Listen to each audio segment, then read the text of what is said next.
کوئل کا تحفہ۔ ترکی کے ایک گاؤں میں دو غریب موچی رہتے تھے۔ وہ دونوں گزر بسر کے لیے بہت محنت سے کام کرتے۔ ان کے پاس تھوڑی سی زمین بھی تھی جس کی پیداوار ان کے لیے کافی ہو جاتی۔ اتفاق سے ایک نیا موچی گاؤں میں آیا۔ گاؤں کے سب لوگ اس سے جوتے مرمت کروانے لگے۔ اس سال سردی اور بارش کی وجہ سے جو کی فصل خراب ہو گئی، یہاں تک کہ دونوں بھائیوں کو گزارا مشکل ہو گیا۔ ان کی جھونپڑی گاؤں کے باہر تھی۔ اس سے آگے جنگل تھا۔ سخت برف باری سے جنگل کے درختوں پر برف جم گئی تھی۔ ان کی جھونپڑی کے باہر ایک درخت گر پڑا تھا۔ دونوں بھائیوں نے درخت کو کاٹ کر اس کی لکڑی جلائی۔ پھر وہ درخت کے کھوکھلے تنے کو جھونپڑی میں لے گئے اور اس پر بیٹھ کر آگ تاپنے لگے۔ کچھ دیر بعد انہیں درخت کے کھوکھلے تنے میں کوئل کے کوکنے کی آواز سنائی دی۔ اس کے ساتھ ہی ایک کوئل ایک سوراخ سے نکلی اور سامنے میز پر جا کر بیٹھ گئی۔ دونوں بھائی اس پرندے کو دیکھ کر بہت حیران ہوئے، لیکن اس وقت اور زیادہ حیرانی ہوئی جب کوئل نے انسانی آواز میں کہا، یہ کون سا موسم ہے؟ شاکر نے کہا، یہ سردی کا موسم ہے اور برف باری ہو رہی ہے۔ کوئل بولی، او ہو، آگ کی گرمی سے میں سمجھی کہ موسم گرما آ گیا ہے۔ تم نے میرا گھونسلہ تو خراب اور برباد کر دیا، اس لیے گرمیوں کے آنے تک تم مجھے اپنے ساتھ رہنے دو۔ میرے لیے درخت کے تنے کا سوراخ ہی کافی ہے۔ جب گرمیوں کا موسم آئے گا تو میں اپنے سفر پر روانہ ہو جاؤں گی۔ واپسی پر میں تمہارے لیے کوئی تحفہ لاؤں گی جس سے تمہاری مصیبتیں کم ہو جائیں گی۔ شاکر بولا، تم بہت شوق سے ہمارے ساتھ رہ سکتی ہو، میں تمہارے لیے ایک گھونسلہ بنا دیتا ہوں۔ تم گرمیوں کے آنے تک اس میں آرام کرو۔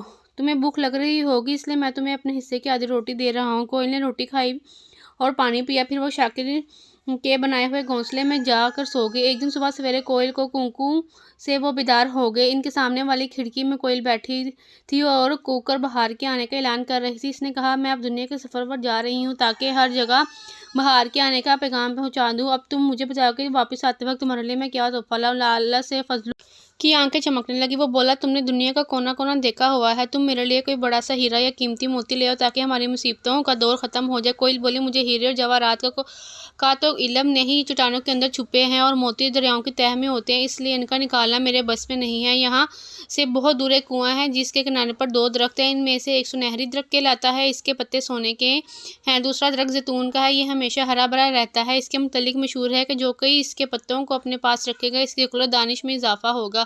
ہر مصیبت کے باوجود اس کا دل مطمئن رہے گا۔ اگر وہ کسی جھونپڑی میں رہتا ہے تو اپنے آپ کو محل میں رہنے والوں سے زیادہ خوش و خرم سمجھے گا۔ شاکر بولا، پیاری کوئل، تم مجھے وہ زیتون کا پتا لا کر دینا۔ فضلو بولا، تم بالکل احمق ہو، تم نے سونے کا پتا کیوں نہیں مانگا؟ پیاری کوئل، تم مجھے سونے کا پتا لا کر دینا۔ کوئل نے انہیں اللہ حافظ کہا اور کھلی ہوئی کھڑکی سے اڑ کر نکل گئی۔ وہ میدانوں اور چراہوں پر سے اڑتی ہوئی چلی جا رہی تھی۔ اس کے ساتھ وہ چیخ چیخ کر بہار کے آنے کا اعلان کر رہی تھی۔ اس سال دونوں بھائیوں نے بہت تنگی ترشی سے وقت گزارا۔ لوگوں نے ان سے جوتے مرمت کروانے بند کر دیے۔ ان کی کھیتی سے باجرے کی فصل بھی تھوڑی پیدا ہوئی۔ سال ختم ہوتے ہوتے ان کی حالت بہت خراب ہو گئی اور فاقہ کشی تک نوبت جا پہنچی۔ بہار کا موسم شروع ہوا تو کسی نے ان کے دروازے پر دستک دی اور پھر کوئل کی آواز سنائی دی، کوں کوں کوں کوں، میرے دوستو دروازہ کھولو، میں تمہارے لیے تحفہ لائی ہوں۔ شاکر نے جلدی سے دروازہ کھولا۔ کوئل ان کی جھونپڑی میں داخل ہوئی۔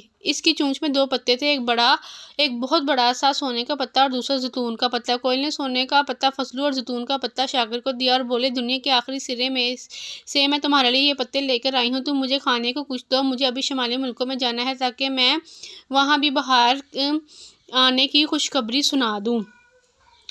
شاکر نے اپنے حصے کی روٹی کوئل کے آگے ڈال دی۔ کوئل روٹی کھانے لگی۔ فضلو شاکر کو سونے کا پتا دکھا کر بولا، تم نے میری عقل مندی دیکھی، اب تم اپنے لیے بھی ایسا پتا منگوا لینا۔ کوئل شاکر سے بولی، اگر تم بھی اپنے لیے سونے کا پتا منگوانا چاہتے ہو تو مجھے بتا دو۔ ناظرین، اگر کہانی اچھی لگ رہی ہے تو میرے چینل کو سبسکرائب کر دیں تاکہ میری آنے والی ہر ویڈیو آپ تک پہنچ جائے۔ اگلے سال میں تمہیں بھی ایسا ہی پتا لا کر دوں گی۔ شاکر نے جواب دیا، تم میرے لیے زیتون کا پتا ہی لانا۔ فضلو بولا، تم میرے لیے سونے کا پتا لانا۔ یہ سن کر کوئل دوبارہ اپنے سفر پر روانہ ہو گئی۔ جب کوئل اپنے سفر پر روانہ ہو گئی، فضلو دانت پیس کر بولا، تم نے دولت مند ہونے کا سنہری موقع کھو دیا۔ زیتون کے پتوں سے تمہیں کیا فائدہ پہنچے گا؟ آخر تم رہے بدھو کے بدھو۔ فضلو سے جلی کٹی سناتا رہا، لیکن جواب میں شاکر ہنس کر کہتا کہ بھائی، قناعت سے بڑھ کر کوئی دولت نہیں، یہ مال و دولت صرف آنے جانے کی چیز ہے۔ فضلو غصے ہو کر بولا، تم مجھ جیسے شریف و معزز شخص کے ساتھ رہنے کے قابل نہیں ہو، آج سے میرے اور تمہارے راستے جدا جدا ہیں۔ یہ کہہ کر اس نے سنہری پتا اٹھایا اور جھونپڑی سے باہر چلا گیا۔ گاؤں والوں میں سے جس نے شاکر کی بے وقوفی سنی وہ ہنسے بغیر نہ رہ سکا۔ سب لوگوں نے فضلو کی عقل مندی کی داد دی۔ اب وہ فضلو نہیں رہا تھا بلکہ چودھری فضل خاں کہلانے لگا تھا۔ سچ ہے مایا تیرے 3 نام۔ اب گاؤں کے لوگ عزت و احترام سے اس کا نام لینے لگے تھے۔ معزز اور مالدار لوگ اپنے جوتے مرمت کرانے کے لیے اس کے پاس بیچتے تھے۔ کچھ ہی دنوں میں فضل خان نے شادی بھی کر لی۔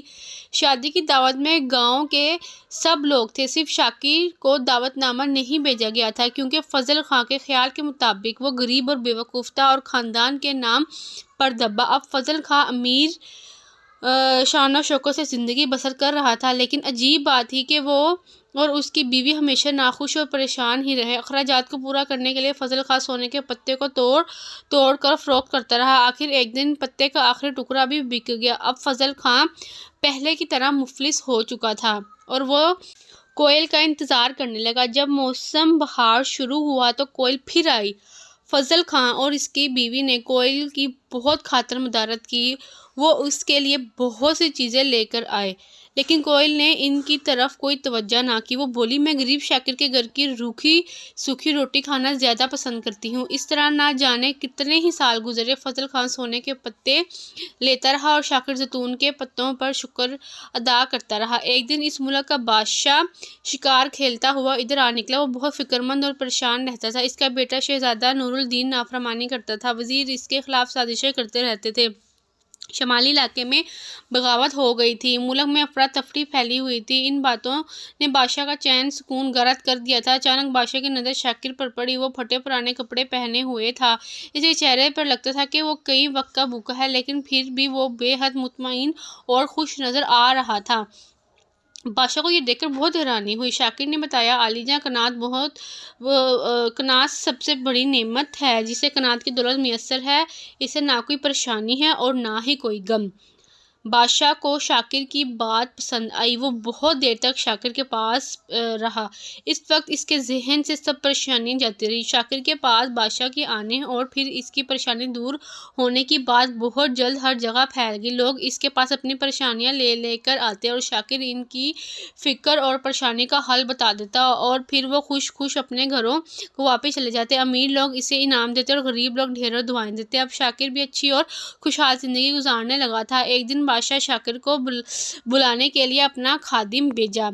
خادم شاکر کی جھونپڑی پر پہنچا اور اس نے بادشاہ کو حکم نامہ دکھا کر کہا، عالی قدر سلطان معظم نے تمہیں فوراً دربار میں طلب کیا ہے۔ شاکر نے کہا، کل صبح بہار کا پہلا دن ہے، میں سورج نکلنے سے پہلے کہیں نہیں جا سکتا، تم سورج نکلنے تک یہیں انتظار کرو۔ خادم شاکر کی جھونپڑی کے باہر ٹھہر رہا۔ دن نکلتے ہی کوئل آئی۔ اس نے زیتون کا پتا شاکر کو دیا۔ شاکر نے کہا، پیاری کوئل، بادشاہ نے مجھے اپنے دربار میں طلب کیا ہے، کیا تم مجھ سے ملنے کے لیے محل میں آیا کرو گی؟ کوئل بولی، اونچے محل حقیقت میں قید خانے ہوتے ہیں، یہاں نفرت، عداوت، حسد اور آپس کے جھگڑے ہیں۔ ایسی جگہ میرا دم گھٹنے لگتا ہے، میں تم سے ملنے کے لیے وہاں نہ آ سکوں گی۔ تم زیتون کے ان پتوں کی حفاظت کرنا اور انہیں اپنے سے کبھی جدا نہ کرنا۔ کوئل نے روٹی کا ٹکڑا کھایا اور بولی، اب تم مجھے اجازت دو، اللہ حافظ۔ شاکر کو کوئل کی جدائی پر بہت رنج ہوا۔ اس نے زیتون کے پتے چمڑے کی کرتی کے استر کے اندر سیے، پھر وہ یہ کرتی پہن کر بادشاہ کے خادم کے ساتھ دربار کی طرف روانہ ہو گیا۔ جب وہ محل میں داخل ہوا تو درباری اسے دیکھ کر حیران ہوئے اور آپس میں چھیاں مویاں کرنے لگے کہ آخر بادشاہ اس معمولی سے شخص میں کیا بات دیکھی جو اسے محل میں بلا لیا۔ جب بادشاہ کے وزیروں نے موچی سے گفتگو کی تو اس کے جوہر کھلنے لگے۔ شہزادے، وزیر، امیر اور درباری جس نے شاکر سے گفتگو کی، اس کے دل کا بوجھ کم ہو گیا۔ دربار میں ایسی تبدیلی آئی جو پہلے دیکھنے میں نہیں۔ ناظرین، اس کہانی کا اگلا حصہ اگلی ویڈیو میں انشاءاللہ اپلوڈ کروں گی۔ اگر آپ لوگوں نے میرے چینل کو سبسکرائب نہیں کیا تو میرے چینل کو لائک، شیئر اور سبسکرائب کر لیں اور میرے اگلے پارٹ کا ضرور انتظار کریے گا۔ تب تک کے لیے اللہ حافظ۔ آپ سب اپنا بہت خیال رکھیے گا۔